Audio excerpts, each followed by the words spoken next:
ಯಾವ ರೀತಿ ಇದೆ ಅನ್ನೋದಕ್ಕೆ ಬಹುಶಃ ಅವತ್ತು ಸನ್ಮಾನ್ಯ ಕುಮಾರಣ್ಣ ಅವ್ರಿಗೆ 43ರಿಂದ 44 ವಯಸ್ಸಿನ ಮುಖ್ಯಮಂತ್ರಿಗಳಾಗಿದ್ದರು. ಅತ್ಯಂತ ಚಿಕ್ಕ ವಯಸ್ಸಿನಲ್ಲೇ ಮುಖ್ಯಮಂತ್ರಿಗಳಾದರು. ಅವರು ಹಲವಾರು ಬಾರಿ ಸಂಸದರಾಗಿದ್ದರು. ಆದರೆ 2004ರಲ್ಲಿ ಪ್ರಥಮವಾಗಿ ಶಾಸಕರಾದರು. ಮೊದಲನೇ ಬಾರಿ ಶಾಸಕರಾಗಿ ಈ ರಾಜ್ಯದ ಉನ್ನತವಾದಂಥ ಸ್ಥಾನದಲ್ಲಿ ಕೂತ್ಕೊಂಡು 20 ತಿಂಗಳು ಅವ್ರು ಕೊಟ್ಟಂಥ ಆಡಳಿತ, ಯಾತಕ್ಕೋಸ್ಕರ ಆ ರೀತಿ ಆಡಳಿತವನ್ನು ಕೊಡಲಿಕ್ಕೆ ಸನ್ಮಾನ್ಯ ಕುಮಾರಣ್ಣ ಅವ್ರ ಕೈಲಿ ಸಾಧ್ಯ ಆಯಿತು ಅಂದರೆ ನಿಷ್ಕಲ್ಮಶವಾದಂಥ ಮನಸ್ಸು, ನಿಸ್ವಾರ್ಥ ಸೇವೆ ಮಾಡಬೇಕು ಅಂತಕ್ಕಂಥದ್ದು ಅವರ ಹೃದಯದಲ್ಲಿ ಅವರು ಇಟ್ಕೊಂಡಿದ್ರು. ಯಾವತ್ತೂ ಕೂಡ ಸನ್ಮಾನ್ಯ ಕುಮಾರಣ್ಣ ಅವರು ನಾನು ದುಡ್ಡು ಮಾಡಬೇಕು ಅಥವಾ ನಾನು ಭೂಮಿ ಖರೀದಿ ಮಾಡಬೇಕು ಅಥವಾ ನಾನು ಇನ್ನೊಂದೇನೋ ಮಾಡಬೇಕು ಅಂತಕ್ಕಂಥದ್ದು ಚಿಂತನೆ ಮಾಡೋದಕ್ಕೆ ಅವ್ರ ಹತ್ರ ಸಮಯವೇ ಇರಲಿಲ್ಲ. ಅವರು ಇಲ್ಲಿಯವರೆಗೂ ಸನ್ಮಾನ್ಯ ಕುಮಾರಣ್ಣ ಅವ್ರಿಗೆ 3 ಬಾರಿ ಹೃದಯದ ಚಿಕಿತ್ಸೆಗೆ ಒಳಗಾಗಿರ್ತಕ್ಕಂಥ ವ್ಯಕ್ತಿ ಇವತ್ತೇನಾದರೂ ನಿಮ್ಮ ಕಣ್ಣು ಮುಂದೆ ಬದುಕಿದ್ದಾರೆ ಅಂತಕ್ಕಂಥದ್ದಾದರೆ ಅದಕ್ಕೆ ಆ ತಾಯಿ ಚಾಮುಂಡೇಶ್ವರಿಯ ಆಶೀರ್ವಾದ, ಸನ್ಮಾನ್ಯ ದೇವೇಗೌಡರು ಸಾಹೇಬರು ಮತ್ತು ಅವರ ತಾಯಿ ಚೆನ್ನಮ್ಮನವರು ಮಾಡಿರ್ತಕ್ಕಂಥ ಒಳ್ಳೆ ಕೆಲಸ ಕಾರ್ಯಗಳು ಮುಂದಿನ ದಿನಗಳಲ್ಲಿ ಈ ರಾಜ್ಯದ ಜನತೆಯ ಸೇವೆಗೆ ಸನ್ಮಾನ್ಯ ಕುಮಾರಣ್ಣ ಅವರ ಅವಶ್ಯಕತೆ ಇದೆ ಅಂತಕ್ಕಂಥ ದಿಕ್ಸೂಚಿ ಆ ಭಗವಂತನು ಕೊಡ್ತಾ ಇದ್ದಾನೆ. ಹಾಗಾಗಿ ಇವತ್ತು ಕೂಡ ಸನ್ಮಾನ್ಯ ಕುಮಾರಣ್ಣ ಅವರು ನಮ್ಮ ಮುಂದೆ ಜೀವಂತವಾಗಿದ್ದಾರೆ. ಭಾಳ ಜನ ಗಾಬರಿ ಬೀಳ್ತಾರೆ, ಕುಮಾರಣ್ಣ ಅವರ ಆರೋಗ್ಯದಲ್ಲಿ ಏರುಪೇರು ಆಗ್ಬಿಟ್ಟಿದೆಯಂತೆ. ಕುಮಾರಣ್ಣ ಅವರ ಆರೋಗ್ಯದಲ್ಲಿ ಏನಾಯಿತು ಅಂತಕ್ಕಂಥದ್ದು ತುಂಬ ಜನ, ನೀವೆಲ್ಲ ಪಕ್ಷದ ಕಾರ್ಯಕರ್ತರುಗಳು, ನೀವೆಲ್ಲ ಕುಮಾರಣ್ಣನಿಗೆ ಏನೂ ಆಗಬಾರ್ದಪ್ಪ, ಕುಮಾರಣ್ಣ ಬೇಗ ಗುಣಮುಖರಾಗಿ ಹೊರಗಡೆ ಬರಬೇಕು, ಈ ಜನತೆಯ ರಾಜ್ಯದ ಜನರ ಸೇವೆ ಮಾಡಬೇಕು ಅಂತಕ್ಕಂಥದ್ದನ್ನ ನೀವೆಲ್ಲರೂ ಆ ಭಗವಂತನಲ್ಲಿ ಪ್ರಾರ್ಥನೆ ಮಾಡಿದ್ದೀರಿ. ನಿಮ್ಮ ಪ್ರಾರ್ಥನೆಗೆ 100ಕ್ಕೆ 100 ಆ ಭಗವಂತ ಫಲ ಕೊಟ್ಟಿದ್ದಾನೆ. ಸನ್ಮಾನ್ಯ ಕುಮಾರಣ್ಣ ಅವರ ನಾಯಕತ್ವ ಈ ರಾಜ್ಯಕ್ಕೆ ಈಗಲೂ ಕೂಡ ಅನಿವಾರ್ಯ ಇದೆ. ಈಗಾಗಲೇ ದೇಶದಲ್ಲಿ ಎಲ್ಲೆಡೆ ಒಂದು ಕೂಗನ್ನು ನಾವು ನೋಡ್ತಾ ಇದ್ದೇವೆ. ಕಳೆದ 11 ವರ್ಷದಲ್ಲಿ ಶ್ರೀ ನರೇಂದ್ರ ಮೋದಿಜಿ ಅವರ ನಾಯಕತ್ವ, ಅವ್ರು ಕೊಟ್ಟಿರ್ತಕ್ಕಂಥ ಕಾರ್ಯಕ್ರಮಗಳು, ಯೋಜನೆಗಳು, ಅವರ ಸಾಧನೆಗಳು ಇವತ್ತು ಮನೆ ಮನೆ ಮಾತಾಗಿದೆ ದೇಶದಲ್ಲಿ. ಅದೇ ರೀತಿ ಸನ್ಮಾನ್ಯ ಕುಮಾರಣ್ಣ ಅವರು 2 ಬಾರಿ ಈ ರಾಜ್ಯದ ಮುಖ್ಯಮಂತ್ರಿಗಳಾಗಿದ್ದಾಗ 20 ತಿಂಗಳು 14 ತಿಂಗಳು ಅವ್ರು ಕೊಟ್ಟಂಥ ಕೊಡುಗೆಗಳು ಇವತ್ತಿಗೂ ಕೂಡ ಶಾಶ್ವತವಾಗಿ, ಯಾವುದೇ ಜಾತಿ ಧರ್ಮ ಭೇದ ಸಮುದಾಯ ಯಾವುದೇ ಇರಲಿ, ಕುಮಾರಣ್ಣ ಅಂತ ಹೇಳಿದ್ರೆ ಮನಸ್ಸಿನಿಂದ ಪ್ರೀತಿ ಕೊಡ್ತೀರಿ, ಮನಸ್ಸಿನಿಂದ ಆಶೀರ್ವಾದ ಮಾಡಿದ್ದೀರಿ, ನಿಮ್ಮ ಹೃದಯದಲ್ಲಿ ಅವ್ರಿಗೆ ಒಂದು ಶಾಶ್ವತ ಸ್ಥಾನವನ್ನು ಕೊಟ್ಟಿದ್ದೀರಿ. ಎಲ್ಲಾದರೂ ಕೂಡ ಇವತ್ತು ಒಂದು ಚರ್ಚೆ ನಡೀತಾ ಇದೆ. ಕಾಂಗ್ರೆಸ್ನ ಪಕ್ಷ ಕಳೆದ 2.25 ವರ್ಷದಿಂದನೂ ಆಡಳಿತಕ್ಕೆ ಬಂದಿದೆ. 5 ಗ್ಯಾರಂಟಿಗಳ ಹೆಸರಲ್ಲಿ ರಾಜ್ಯದ ಜನತೆ ಕೇಳಿದಂಥದ್ದಲ್ಲ ಗ್ಯಾರಂಟಿಗಳ ಬಗ್ಗೆ. ನೀವು ನಿಮ್ಮ ಪ್ರಣಾಳಿಕೆಯಲ್ಲಿ ಜನಗಳ ಹತ್ರ ಮತ ಪಡಿತಕ್ಕೋಸ್ಕರ ನೀವು ಜನಗಳಿಗೆ ದಿಕ್ತಪ್ಪಿಸ್ತಕ್ಕಂಥ ಯೋಜನೆಗಳನ್ನ ರೂಪಿಸಿರ್ತಕ್ಕಂಥವ್ರು ನೀವು. ಜನ ಕೇಳಲಿಲ್ಲ ನಿಮ್ಮ ಗ್ಯಾರಂಟಿಗಳ ಬಗ್ಗೆ. ಕರ್ನಾಟಕ ರಾಜ್ಯದ ಜನತೆ, ಕನ್ನಡಿಗರು ಅತ್ಯಂತ ಸ್ವಾಭಿಮಾನಿಗಳು. ಅವ್ರಿಗೆ ಸ್ವಾಭಿಮಾನದ ಬದುಕನ್ನು ರೂಪಿಸ್ಬೇಕೇ ಹೊರತುಪಡಿಸಿ ಈ ರೀತಿ ನೀವು ಸುಳ್ಳು ಭರವಸೆಯ ಗ್ಯಾರಂಟಿಗಳಿಂದ ನಿಮ್ಮ ಹೊಟ್ಟೆಯನ್ನು ನೀವು ತುಂಬಿಸ್ಕೊಳ್ತಾ ಇದ್ದೀರಿ. ಆದರೆ ಇವತ್ತು ರಾಜ್ಯದ ಜನತೆನ ಇವತ್ತು ಹಸಿವಿನಲ್ಲಿ ಇಡ್ತಾ ಇದ್ದೀರಿ, ಕೈ ಬಿಟ್ಟಿದ್ದೀರಿ, ಕೈ ಚೆಲ್ಲಿದ್ದೀರಿ. ಇವೆಲ್ಲದಕ್ಕೂ ಇವತ್ತು ಉತ್ತರವನ್ನು ಕೊಡಬೇಕು ಅಂತಕ್ಕಂಥದ್ದಾದರೆ ಮುಂಬರ್ತಕ್ಕಂಥ ದಿನಗಳಲ್ಲಿ ನಾನು ಈಗ ತಾನೇ ಹೇಳ್ದಂಗೆ ದೇಶಕ್ಕೆ ನರೇಂದ್ರ ಮೋದಿಜಿ ಅವರ ನಾಯಕತ್ವ, ರಾಜ್ಯಕ್ಕೆ ಕುಮಾರಣ್ಣ ಅವರ ನಾಯಕತ್ವ, ಜೊತೆಯಲ್ಲಿ ಬಸವನ ಬಾಗೇವಾಡಿಯಲ್ಲಿ ಅಪ್ಪುಗೌಡರನ್ನ ಶಾಸಕರಾಗಿ ಮಾಡುವ ಮೂಲಕ ಕ್ಷೇತ್ರದ ಎಲ್ಲ ನನ್ನ ಕಾರ್ಯಕರ್ತ ಬಂಧುಗಳು ದಯವಿಟ್ಟು ನಾವು ನೀವೆಲ್ಲರೂ ಸೇರಿ ಇವತ್ತು ಒಂದು ಶಪಥವನ್ನು ತಗೊಳ್ಬೇಕಾಗ್ತದಣ್ಣ. ದಯವಿಟ್ಟು ಉಳಿಸ್ಕೊಳ್ಳಿ ಅಪ್ಪುಗೌಡರನ್ನ, ದಯವಿಟ್ಟು ಉಳಿಸ್ಕೊಳ್ಳಿ. ಇಂಥ ವ್ಯಕ್ತಿಗಳು ಆರಿಸಿ ಬರಬೇಕು, ವಿಧಾನಸೌಧದಲ್ಲಿ ನಿಂತ್ಕೊಳ್ಬೇಕು, ಪಕ್ಷಕ್ಕೆ ಒಂದು ಬಲವಾಗಿರ್ತಾರೆ. ಇಂಥ ಪ್ರಾಮಾಣಿಕ ವ್ಯಕ್ತಿಗಳನ್ನ ನೀವು ಆರಿಸಿ. ರಾಜುಗೌಡರಿದ್ದಾರೆ, ರಾಜಣ್ಣ ಅವರು ಜಿಲ್ಲೆಯ ಶಾಸಕರು, ಅವರು ಕೂಡ ನಾನು ಜವಾಬ್ದಾರಿಯನ್ನು ತಗೊಳ್ತೇನೆ. ನಾನು ಜಿಲ್ಲೆಯಲ್ಲಿ ಶಾಸಕನಿದ್ದೇನೆ, ನಾನು ಪಕ್ಷವನ್ನು ಕಟ್ತೇನೆ, ಅಕ್ಕಪಕ್ಕ ಕ್ಷೇತ್ರಗಳಲ್ಲೂ ಕೂಡ ನಾನು ಪಕ್ಷವನ್ನು ಕಟ್ಟತಕ್ಕಂಥ ಕೆಲಸ ಮಾಡ್ತೇನೆ, ಅಭ್ಯರ್ಥಿಗಳ ಜೊತೆಯಲ್ಲಿ ನಿಲ್ತೇನೆ ಅಂತಕ್ಕಂಥದ್ದನ್ನ ನನಗೆ ಈಗ ತಾನೇ ಕಿವಿ ಮಾತನ್ನು ಹೇಳ್ತಾ ಇದ್ರು. ಇನ್ನು ವೆಂಕಟರಾವ್ ನಾಡಗೌಡರು ಸಾಹೇಬರು ಕಲ್ಯಾಣ ಕರ್ನಾಟಕ, ಕಿತ್ತೂರು ಕರ್ನಾಟಕಕ್ಕೆ ಎಲ್ಲೇ ಹೋದರೂ ಕೂಡ ನನ್ನ ಜೊತೆಯಲ್ಲಿ ಅವರು, ಹಾಲ್ಕೋಡ್ ಹನುಮಂತಪ್ಪನವರು ಮತ್ತು ನಮ್ಮ ಎಲ್ಲರೂ ಸೇರ್ತಾ ಇದ್ದಾರೆ. ಚಂದ್ರಣ್ಣ ಅವರು, ದೊಡ್ಡಪ್ಪಗೌಡರು ಎಲ್ಲರೂ ಬಂದಿದ್ದಾರೆ. ಮಹಿಳಾ ಘಟಕದ ರಾಜ್ಯಾಧ್ಯಕ್ಷರು ರಶ್ಮಿ ಅಕ್ಕ ಅವರು ಕೂಡ ನಿರಂತರವಾಗಿ ನಮ್ಮ ಹೆಣ್ಮಕ್ಳು ತುಂಬ ಜನ ಕೂತಿದ್ದೀರಮ್ಮ ಇಲ್ಲಿ. ಎಲ್ಲರೂ ನಾನು ಮಾತಾಡಬೇಕು ಅಂದ್ಕೊಂಡಿದ್ದೆ, ಎಲ್ಲ ಸೀನಿಯರ್ಗಳು ಮಾತಾಡ್ಬಿಟ್ರು, ಹೇಳಿದ್ರು ನಾಡಗೌಡರು ಸಾಹೇಬರು. ಇವತ್ತು ರಿಸರ್ವೇಷನ್ ಬಗ್ಗೆ ಮಾತಾಡಿದರು ಹೆಣ್ಮಕ್ಳಿಗೆ. ಇವತ್ತು ಗ್ರಾಮ ಪಂಚಾಯತಿ, ತಾಲೂಕ್ ಪಂಚಾಯತಿ, ಜಿಲ್ಲಾ ಪಂಚಾಯತಿ ಚುನಾವಣೆಗಳಲ್ಲಿ ರಿಸರ್ವೇಷನ್ನ ನಿಮ್ಮ ಪರವಾಗಿ ತಗೊಂಡು ಬಂದು ಕೊಟ್ಟಂಥ ಯಾರಾದರೂ ವ್ಯಕ್ತಿ ಇದ್ದರೆ, ನಾಯಕರಿದ್ದರೆ ಅದು ಸನ್ಮಾನ್ಯ ದೇವೇಗೌಡರು ಸಾಹೇಬರು. ಸಬಲೀಕರಣ ಅಂತಕ್ಕಂಥದ್ದು ಇದು ನಿಜವಾದ ಸಬಲೀಕರಣ, ಮಹಿಳೆಯರಿಗೆ ಆಗಬೇಕಾಗಿರ್ತಕ್ಕಂಥ ಸಬಲೀಕರಣ ಇವತ್ತು ನಿಮ್ಮ ಕೈಗೆ ಈ ರಾಜ್ಯದ ಚುಕ್ಕಾಣಿಯನ್ನು ಕೊಡ್ತಕ್ಕಂಥದಕ್ಕೆ ಸನ್ಮಾನ್ಯ ದೇವೇಗೌಡರು ಸಾಹೇಬರು 96ರಲ್ಲಿ ಅವರು ಪ್ರಧಾನಮಂತ್ರಿಗಳಾದಾಗ 33% ರಿಸರ್ವೇಷನ್ನ ಪಾಸ್ ಮಾಡಬೇಕು, ನಮ್ಮ ಹೆಣ್ಮಕ್ಳು ಅತಿ ಹೆಚ್ಚು ವಿಧಾನಸೌಧದಲ್ಲಿ ಮತ್ತು ನಮ್ಮ ಸಂಸತ್ನಲ್ಲಿ ಎಂಪಿಗಳಾಗಿ MLAಗಳಾಗಿ ಹೊರಹೊಮ್ಮಬೇಕು ಅಂತಕ್ಕಂಥ ಕನಸನ್ನು ಹೊತ್ಕೊಂಡಿದ್ರು. ಆದರೆ ಅವತ್ತು ರಾಜ್ಯಸಭೆಯಲ್ಲಿ ಅವ್ರಿಗೆ ನಂಬರ್ಸ್ ಇತ್ತು, ಅಲ್ಲಿ ಬಿಲ್ ಕ್ಲಿಯರ್ ಆಯಿತು. ಲೋಕಸಭೆಯಲ್ಲಿ ಬಿಲ್ ಕ್ಲಿಯರ್ ಆಗಲಿಲ್ಲ, ಬಿಕಾಸ್ ನಂಬರ್ಸ್ ಇರಲಿಲ್ಲ, ಬಿಲ್ ಬಿದ್ದೋಯ್ತು. ಆದರೆ ಅವರ ಕನಸನ್ನು ನನಸು ಮಾಡಿರ್ತಕ್ಕಂಥದ್ದು ಶ್ರೀ ನರೇಂದ್ರ ಮೋದಿಜಿ ಅವರು.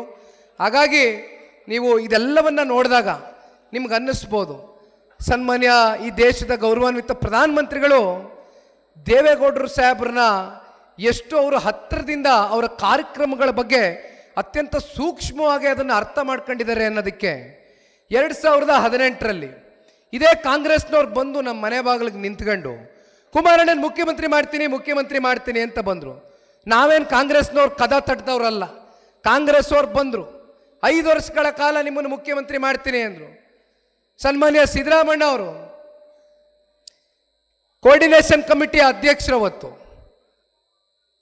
ನಮಗೆಲ್ಲ ಜ್ಞಾಪಕ ಇದೆ. ನರೇಂದ್ರ ಮೋದಿಜಿ ಅವರ ಹತ್ರ ಸನ್ಮಾನ್ಯ ಕುಮಾರಣ್ಣ ಅವರು ಮುಖ್ಯಮಂತ್ರಿಗಳಾದಾಗ ಹಲವಾರು ಬಾರಿ ನಮ್ಮ ರಾಜ್ಯದ ವಿಚಾರಗಳ ಚರ್ಚೆಯನ್ನು ಮಾಡ್ತಕ್ಕಂಥ ಹಿನ್ನೆಲೆಯಲ್ಲಿ ಭೇಟಿ ಕೊಟ್ಟಂಥ ಸಂದರ್ಭದಲ್ಲಿ ಶ್ರೀ ನರೇಂದ್ರ ಮೋದಿಜಿ ಅವರು 2018ರಲ್ಲಿ ಒಮ್ಮೆ ಅಲ್ಲ, 2 ಸಲ ಅಲ್ಲ, 3 ಸಲ ಅಲ್ಲ, ಹಲವಾರು ಬಾರಿ ಕುಮಾರಣ್ಣ ಅವ್ರಿಗೆ ಒಂದು ಮಾತನ್ನು ಹೇಳಿದರು.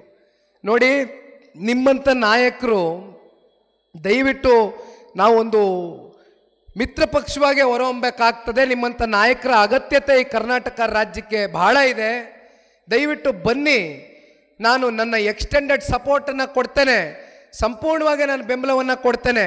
2019ರ ಲೋಕಸಭಾ ಚುನಾವಣೆ ಸಂದರ್ಭದ ಬಳಿಕ ಆ ಸಂದರ್ಭದಲ್ಲಿ ಶ್ರೀ ನರೇಂದ್ರ ಮೋದಿಜಿ ಅವರು ಹೇಳಿ ಕಳಿಸ್ತಾರೆ ಕುಮಾರಣ್ಣ ಅವ್ರಿಗೆ, ಈಗಾದರೂ ತೀರ್ಮಾನವನ್ನು ತಗೊಳ್ಳಿ, ಆಯಿತು 1 ವರ್ಷ ಕಳೆದಿದೆ, ನಮಗೆ ಗೊತ್ತಿದೆ ನೀವು ಯಾವ ರೀತಿ ಸಂದಿಗ್ಧ ಪರಿಸ್ಥಿತಿಯಲ್ಲಿ ಆಡಳಿತವನ್ನು ಮಾಡ್ತಾ ಇದ್ದೀರಿ, ಎಲ್ಲ ವಿಚಾರದ ಬಗ್ಗೆ ನನಗೆ ಅರಿವಿದೆ, ನಾನು ತುಂಬ ಹೃದಯದಿಂದ ನಿಮಗೆ ಸ್ವಾಗತವನ್ನು ಮಾಡ್ತೇನೆ, ದಯವಿಟ್ಟು ಬನ್ನಿ, JDS ಭಾರತೀಯ ಜನತಾ ಪಾರ್ಟಿ ಇಬ್ಬರು ಸೇರಿ ಸರ್ಕಾರವನ್ನು ರಚನೆ ಮಾಡೋಣ, ನಮಗೆ ಸನ್ಮಾನ್ಯ ದೇವೇಗೌಡರು ಸಾಹೇಬ್ರಂತ ನಾಯಕರು ನಮ್ಮ ಜೊತೆಯಲ್ಲಿ ಇದ್ದಾರೆ ಅಂತಕ್ಕಂಥ ಒಂದು ಸಂದೇಶ ಇಡೀ ದೇಶಕ್ಕೆ ನಾವು ಕೂಡ ಸಾರದಂಗೆ ಆಗ್ತದೆ ಅಂತಕ್ಕಂಥದ್ದು ದೇಶದ ಗೌರವಾನ್ವಿತ ಪ್ರಧಾನಮಂತ್ರಿಗಳು ಶ್ರೀ ನರೇಂದ್ರ ಮೋದಿಜಿಯವರು ಸನ್ಮಾನ್ಯ ಕುಮಾರಣ್ಣ ಅವರಿಗೆ ಒಂದು ಮಾತನ್ನು ತಿಳಿಸ್ತಾರೆ.